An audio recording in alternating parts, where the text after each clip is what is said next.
నమస్తే. భగవద్గీతలో 2వ అధ్యాయం సాంఖ్యయోగంలో 37వ శ్లోకం. హతో వా ప్రాప్స్యసి స్వర్గం జిత్వా వా భోక్ష్యసే మహీం తస్మాదుత్తిష్ఠ కౌంతేయ యుద్ధాయ కృత నిశ్చయః.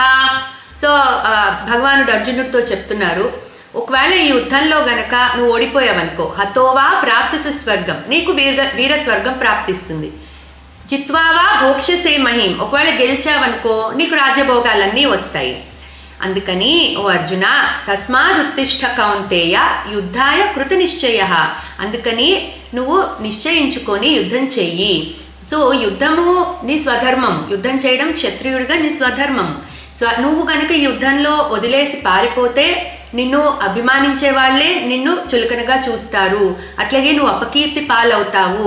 అపకీర్తి పొందడము ఒక క్షత్రియుడికి చాలా నీచమైనది, అంతకన్నా దుఃఖకరమైనది ఇంకోటి ఉండదు. నిన్ను అభిమానించే వాళ్ళే నీ గురించి నీ సామర్థ్యాన్ని నిందించి నీ గురించి నానా మాటలు అంటూ ఉంటారు.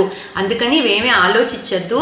ఒకవేళ నువ్వు గెలుస్తావా నీకు రాజ్యం వస్తుంది, లేదు ఓడిపోయి మరణిస్తావా నీకు వీరస్వర్గం వస్తుంది. ఏదైనా నీకు మంచిదే, నీ స్వధర్మాన్ని నువ్వు పాటించు. అందుకని కృత నిశ్చయుడవై నీ యుద్ధాన్ని నువ్వు చెయ్యి అర్జున అని చెప్పి భగవానుడు బోధిస్తున్నారు.